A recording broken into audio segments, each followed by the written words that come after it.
Hello guys, तर आजची recipe आहे कोफ्ता करीची। तर भोपळ्याचे कोफ्ते बनवण्यासाठी सर्वप्रथम मी तेल टाकून घेतलेले आहे आणि तेलामध्ये मी चिरून कांदा, टोमॅटो आणि कोथिंबीर घातलेली आहे। आपल्याला हे असं थोडंसं परतून घ्यायचं आहे आणि नंतर याची पेस्ट करून घ्यायची आहे।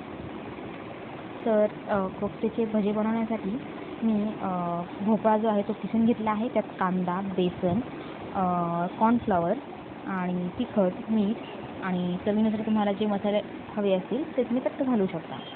तर ह्यानंतर बाइंडिंगसाठी मी ह्यात कॉर्नफ्लॉवर घातलेलं आहे आणि मीठ हे आपल्याला नेहमी शेवटी घालायचं आहे, कारण की भोपळ्याला पाणी सुटतं जर मीठ आपण लवकर घातलं तर त्यामुळे आपण मीठ शेवटी घालणार आहोत। आणि त्यानंतर तेल मी टाकून घेतलेलं आहे। तेलामध्ये आपण असे मस्तपैकी भजे सोडणार आहोत। हे भजे असे नुसते खायला सुद्धा छान लागतात, तुम्ही नुसते भोपळे भजे सुद्धा खाऊ शकता।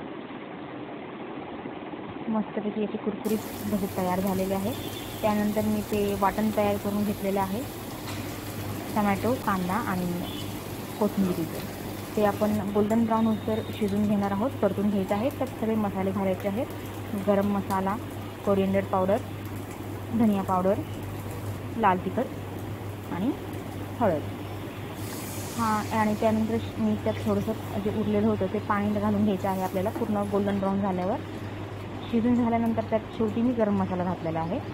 आणि आपल्याकडे जर क्रीम नसेल तर घरगुती अशी क्रीम बनवलेली आहे मी। दुधावरची साई जी आहे ती घ्यायची, त्यात साईज थोडंसं दूध घालायचं, ते फेटून घ्यायचं, तर घरगुती क्रीम अशी बनवून जाते। आणि ही क्रीम आपण भाजीत घालणार आहोत। ह्या क्रीममुळं भाजी ही थोडीशी अशी मस्त रिच फ्लेवर येतो, त्याला क्रीमी रिच फ्लेवर येतो। तर असं मिक्स करून घ्यायचं आहे क्रीम घालून, छान क्रीमी अशी भाजी तयार आहे। त्यानंतर आपण ह्याच्यात जे आपण तळलेले कोफ्ते आहेत ते सोडणार आहोत।